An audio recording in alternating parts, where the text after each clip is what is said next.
boobule naka noonu aussi rond-point Cambérène xaar leen fa des embouteillages pour ñi nga xam ne ni ñoo bay ko du côté de Pikine wala sax ngeen wàcc sur le péage foofu la yëpp xat na lool laata rek ngeen dépassé rond-point Cambérène yaa si sekk. C'était Trafic News. Merci beaucoup, Papa Lessissier. À tout à l'heure. Nous démarrons en plus bref avec le PASTEF Dakar qui a donc décidé de suspendre ses activités dans la coalition Yewwi Askan Wi. Une décision entérinée lors d'une réunion hier à son siège. À l'origine, les investitures et PASTEF Dakar ne parlent pas le même langage que Taxawu Sénégal de Khalifa Sall. Nous poursuivons toujours avec les alliances qui se font et se défont à l'approche des locales. Par exemple, la coalition de Gëm Sa Bopp vient de piocher dans Benno Bokk Yakaar. Tenez-vous bien, 36 conseillers de la mairie de Guédiawaye au total ont rompu leur collaboration avec Benno Bokk Yakaar et rejoignent la grande coalition Gëm Sa Bopp dirigée par Bougane Gueye Dany. Il dénonce une gestion gabégique et nébuleuse. Racine Ba et ses camarades dénoncent également un achat de conscience pour détourner donc les frondeurs. Une délégation de Gëm Sa Bopp dirigée par le leader est allée à Guédiawaye rencontrer les nouveaux adhérents. Fatla Diop. De nouvelles recrues dans la grande coalition Gëm Sa Bopp et pas des moindres. Il s'agit de 36 conseillers de la ville de Guédiawaye à la tête Racine Ba. Moi et toutes les personnes qui dépendent de mes compétences, nous avons adhéré intégralement à la cause de la grande coalition Gëm Sa Bopp. On est 36 conseillers. L'ancien collaborateur d'Alioune Sall liste ses motifs. Découle d'un constat, un sentiment de négligence, d'un sentiment de frustration, d'un constat de népotisme avéré dans la gestion gabégique de la ville de Guédiawaye. Nous faisons face à un chantage foncier. La majeure partie des conseillers qui se sont prononcés de manière défavorable pour la coalition Benno Bokk Yakaar, on leur a proposé des terrains moyennant leur soutien. Le leader de Gëm Sa Bopp, qui l'accueille à bras ouverts, est optimiste quant à la victoire de Gëm Sa Bopp dans les localités de Guédiawaye. Aujourd'hui, ces prétendants au niveau de la commune de Golf ne vont pas dormir quand ils nous verront ensemble. Ce compagnonnage, j'en suis sûr, au soir du 23 janvier 2022, nous allons faire flotter le drapeau de Gëm Sa Bopp sur toutes les communes de la ville de Guédiawaye. Vu l'expérience de Racine Ba, le leader de Gëm Sa Bopp promet de lui donner la place qu'il mérite. Retenez également qu'à Saint-Louis, Marie Théoniane a décidé de briguer le poste de maire ou à l'ancien ministre de l'Enseignement supérieur dans une note soutient que sa candidature est irrévocable. En outre, il appartient aux Saint-Louisiens et Saint-Louisiennes de choisir leur maire et leur équipe municipale et non à une quelconque autorité à Dakar. Safia Toba nous fait la synthèse de cette sortie de Marie Théoniane. Une déclaration de candidature indépendante, pas comme les autres, si l'on sait que le chef de l'État Macky Sall avait demandé aux membres de sa coalition de lui laisser le choix des candidats aux mairies. Marie Théoniane est-il conscient du fait qu'il ne sera jamais le choix de Macky Sall à Saint-Louis au détriment de Mansour Faye, qui est son beau-frère? En tout cas, à travers cette décision, l'ancien ministre de l'Enseignement supérieur vient de confirmer à nouveau son courage politique et son sens de la responsabilité en déclarant, je cite, « J'ai décidé librement d'être candidat maire de Saint-Louis du Sénégal. J'ai l'ultime conviction qu'il ne revient à aucune autorité à Dakar de choisir le maire de Saint-Louis. » Fin de citation. Pour lui d'ailleurs, c'est aux Saint-Louisiens, aux Saint-Louisiennes, à travers donc leur vote de choisir leur maire et l'équipe municipale. Une décision ferme du membre de l'APR qui précise que sa candidature est irréversible et irrévocable. Marie Théoniane semble être engagée et prête à assumer toutes les conséquences qui découleront de sa décision. Cette fois-ci, la réaction de l'analyste politique Abdourahmane Sanogo. Il estime que l'ancien ministre de l'Enseignement supérieur vient, à travers cette décision, exprimer un vrai sens de la responsabilité et un courage politique. Abdourahmane Sanogo, joint au téléphone, estime que c'est une posture à encourager. Nous l'écoutons. Mary Teuw Niane est un vieux dinosaure aussi en politique. Il ne fait qu'exprimer un grand sens de responsabilité. Comme c'est un homme d'État, il doit certainement avoir des informations relatives au profil que le président aurait voulu choisir au niveau de Saint-Louis. Et il sait très bien que ce ne sera pas le sien. Il anticipe quelque part même, c'est pour mettre à l'aise, mais en même temps aussi affirmer son courage politique. Parce qu'il y a des moments où, en politique, il faut savoir prendre ses responsabilités et assumer toutes les conséquences peuvent en découler. C'est impensable de penser que Macky Sall va mettre sur la touche son beau-frère et promouvoir Mary Teuw Niane. Il faut encourager ce genre de posture-là. Acte de défiance ou de bravoure, l'ex-directeur général de l'Office national de formation professionnelle dit que sa candidature au poste de maire de Kolda est donc indéniable. Sanoussi Diakité, donc Diakité plutôt, soupçonne une tentative de liquidation.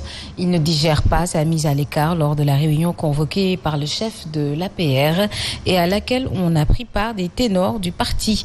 Voici donc sa réaction. Non, mais c'est clair et net. Je refuse d'être piétiné. Ma candidature, elle a été exprimée depuis mai 2019. Ça ne date pas de maintenant. Mais la candidature à la mairie n'est que l'expression de ma volonté et de mon ambition de contribuer à l'essor de la ville, de ma ville natale. On ne peut pas tuer cela en moi. C'est impossible. Ça, je l'ai et personne ne peut nous l'enlever. Et ensuite, ce qu'on m'a fait, c'est une tentative même de liquidation politique.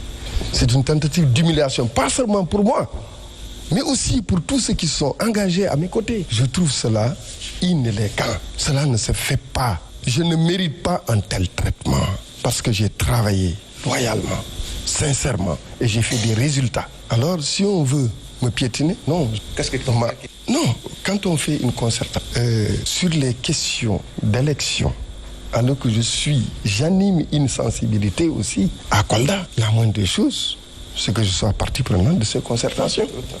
Nous allons à Bourg, où le Benno Bokk Yakaar de Popenguine vers l'implosion. À quelques mois des élections locales, les partisans du maire socialiste Mansour Thiandoum mettent en garde le président Macky Sall sur un éventuel choix sur la personne du directeur de la solde, Charles-Émile Cissé, membre de l'APR.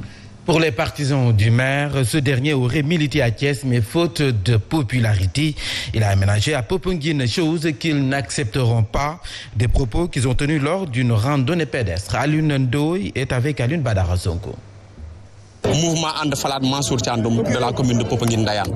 Donc ces jeunes réaffirment et renforcent leur soutien derrière le maire. Par la même occasion, ils expriment leur désir de porter à nouveau M. Mansour Thiandoum à la tête de la commune de Popenguine-Ndayane. Et ceci pour diverses raisons, parmi lesquelles j'en citerai 3 qui sont très importants. Le premier, la gestion foncière. Le deuxième, le secteur de la santé. Et le troisième, le secteur de l'éducation. Donc, vu tout ceci, donc la jeunesse a manifesté son désir ardent de porter Mansour Thiandoum encore à la tête de la mairie de Popenguine-Ndayane. Et ceci, à travers tout le parcours que nous avons fait, les gens ont montré une envie débordante.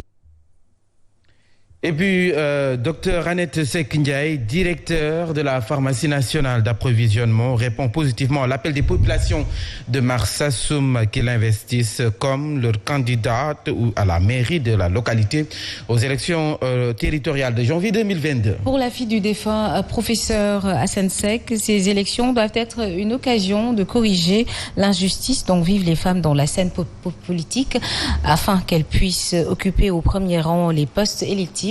Le docteur Annette Seck Ndiaye invite donc les populations de sa commune à unir leurs forces pour bâtir un Marsassoum émergent.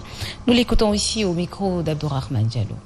C'est donc une injustice importante à corriger quand on considère le poids démographique des femmes, le rôle qu'elles ont toujours joué dans le combat socio et politique qui ont fait de notre pays ce qu'il est aujourd'hui. J'ose espérer que cette injustice sera corrigée aux prochaines échéances électorales qui doivent permettre à des femmes leaders d'accéder à des fonctions de maire, de président de conseils départementaux, de députés, de ministres, etc. Je réponds oui à votre appel. Ensemble, restons dans le temps de l'action et continuons notre marche résolue vers un Marsassoum émergent. Saviez-vous que pendant que l'on parle de la limitation du mandat de chef de l'État, aucune loi au Sénégal ne limite celui également des maires? Et puis ces élus ont des mandats illimités et du coup, certains maires ont traversé plusieurs régimes s'ils ne sont pas maires depuis belle lurette. Fatoumata Diop nous en dit plus. Sénégal lu ñu namm di gis bokk na ci maire yoo xamante ne dañoo toog ci fauteuil yi comme ay buur ñenn ñi def nañ fukki at ci seeni ay commune ña ca des def nañ lu ëpp fanweeri at ci seeni ay commune. Le Wolof qui s'est invité que nous aurons à 8h. Et puis, à l'approche des élections locales, les leaders politiques courtisent l'électorat en leur donc promettant de résoudre les difficultés des populations. Cependant, des centaines de jeunes Kaolackois jugent que ces hommes politiques ne cernent que plutôt pas les problèmes que les habitants rencontrent. C'est le sens d'une enquête menée par 500 jeunes pour recueillir les attentes des populations en vue de permettre aux politiques d'y apporter des solutions. Alioune Kane, notre correspondant, nous en dit plus. Plus de 500 jeunes ont effectué le recensement des difficultés que rencontrent les Kaolackois en vue de les exposer. Les difficultés qu'on a eu à rencontrer sur le terrain, c'était l'assainissement d'abord. Les Kaolackois souffrent de l'assainissement, du problème d'assainissement. Deuxièmement, l'infrastructure, manque d'infrastructure. Problème, manque d'emploi au niveau de la jeunesse de Kaolack. Des populations de Medina Baye, révèle l'enquête, souffrent d'insécurité dans certaines poches. Déjà, c'est l'assainissement et l'insécurité. Et celui qui parle d'insécurité parle aussi d'éclairage public. Bon, pourquoi je parle d'insécurité? Parce qu'on voit les politiciens. On ne les voit même pas, mais à l'approche du Gamon, à l'approche des événements religieux, à l'approche des élections, que ce soit municipales, législatives ou présidentielles, ils viennent chez nous, nous tenir des promesses, et alors on ne voit absolument rien par la suite. Serigne Mboup est un homme de défi.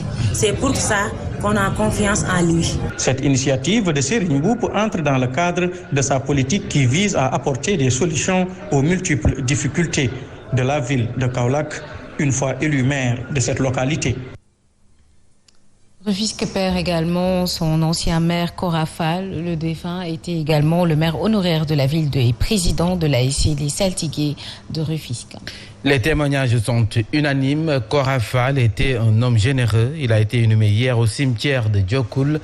Le reportage de Cheikh Ahmed Tidiane Senki de Mansour Ndiaye. Une foule immense a accompagné l'ancien maire de Rufisque à sa dernière demeure.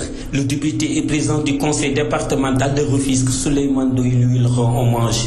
Qui ose jurer ici à Rufisque qu'il n'a pas su bénéficier des paiements de Kora?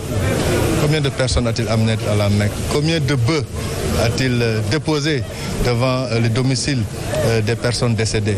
Même son de cloche du côté du maire de Rufisque-Est, premier adjoint au maire de la ville. Korafal, qui était déjà ancien maire, comment dirais-je, engagé avec nous pour aller même au niveau de la gare routière, affréter des bus pour le mettre à la disposition des populations. Donc c'est cet homme-là qu'on vient de perdre, qui a beaucoup œuvré pour Rufisque, que Dieu quand même l'accueille dans son paradis. Ses anciens camarades du Parti socialiste n'ont pas été en reste. Tout ce qu'on dit est vraiment insignifiant par rapport à ce qu'il était réellement. Il a dépensé sans compter, des fois même au détriment de ses besoins personnels. L'ancien maire de Rufisque, Mamoudou Korafal, président de l'ASC Les Saltigués de Rufisque jusqu'à sa mort, repose désormais au cimetière musulman de Diokoul. Et nous parlons Covid-19 comme annoncé dans les titres. Pour une première fois, depuis le début de la pandémie, le Sénégal n'a enregistré aucun cas positif. Les 1032 tests effectués sont revenus négatifs, ce qui ne signifie pas pour autant la fin de la pandémie ici dans notre pays. Et les autorités sanitaires invitent d'ailleurs la population à perpétuer le respect des gestes barrières. Alassane Baldé nous fait le point. La tendance baissière de la Covid-19 constatée ces derniers temps se confirme de jour en jour. Pour ce mercredi, aucun cas de Covid-19 n'a été détecté selon les chiffres du ministère de la Santé. 0 nouvelle infection enregistrée sur les 1032 tests réalisés. Une bonne nouvelle donc pour le pays, particulièrement pour le corps médical qui peut ainsi espérer pouvoir souffler après des mois de stress et d'angoisse. Un chiffre symbolique qui vient confirmer cette tendance baissière. Pour autant, ce chiffre 0 cas ne signifie guère la fin de la la pandémie. Bien au contraire, car les cas seront toujours recensés tant que la maladie est présente dans le monde. D'où donc l'appel des autorités aux populations à redoubler d'efforts et de vigilance afin d'éviter toute nouvelle flambée de la maladie, car le chiffre 0 n'a jamais été obtenu ni dans la première vague, encore moins dans la deuxième. Et même si la pandémie semble reculer ici au Sénégal, ses conséquences dans le milieu du travail sont indéniables. Par exemple, à Mbour, c'est le secteur de l'hôtellerie qui a été le plus impacté avec de nombreuses pertes d'emplois. Une révélation de la section CNTS de Mbour. CNTS de Mbour qui propose d'ailleurs le dialogue entre employeurs et employés pour éviter des décisions extrêmes. C'est ce que nous dit Aline Badara Sonko, notre correspondant à Mbour. COVID-19 a frappé de plein fouet plusieurs entreprises. Pour la CNTS, il urge de restaurer le climat de confiance entre employeurs et travailleurs. Avec la traversée de la Covid, la situation s'est empirée. Il y a eu beaucoup de licenciements, il y a beaucoup de problèmes dans les entreprises. Et pour éviter les rapports de force, pour éviter les grèves, pour éviter les licenciements à tort, nous avons jugé utile de capaciter nos militants en privilégiant le dialogue social. C'est dans ce sens que des travailleurs du département de Mbour ont été capacités dans le cadre du dialogue social. Le volet formation parce que là déjà, il va falloir que les gens comprennent qu'il faut s'approprier les techniques de négociation pour arriver effectivement à avoir un climat apaisé, mais aussi pour se concerter avec les partenaires sociaux. Les partenaires sociaux ayant besoin effectivement d'une compétence qui puisse leur permettre d'échanger, comme disent effectivement les Sénégalais, il faut que nous pensions, il faut que nous waxtaan, il faut que nous fassions penc mi. Après Mbour, la CNTS se rendra dans les localités comme Thiès, Ziguinchor, Saint-Louis, Diourbel pour rencontrer les travailleurs. Et nous parlons agriculture à présent avec le démarrage de la campagne de commercialisation arachidière. C'est pour bientôt. Les collecteurs et les distributeurs de produits agricoles tirent donc la sonnette d'alarme. Ils dénoncent les tracasseries policières dont ils sont victimes sur la route des marchés. Le manque de sécurité et la concurrence déloyale freinent leurs activités et cependant, ils se sont constitués en GIE de collecte et de distribution des produits agricoles du Sénégal, Codipass, pour défendre bras le corps les intérêts des collecteurs. Abdoulaye Diagne. Les contraintes liées à la collecte et à la distribution des produits agricoles du Sénégal sont nombreuses. Les marchés hebdomadaires, approvisionnement de l'arachide est divers, la sécurité de nos bagages, les tracasseries administratives, commercialisation de l'arachide, la concurrence déloyale des internationaux comme les Chinois avec les contrôles économiques. Nous avons des difficultés. Aussi, nous avons des difficultés sur la route avec les polices et les gendarmes, les douaniers. Nous avons aussi une insécurité totale. S'y ajoute un parc automobile vétuste. Par conséquent, les acteurs du secteur agricole invitent les autorités à une collaboration saine pour une bonne campagne agricole. Le GIE Codipass voudrait trouver des solutions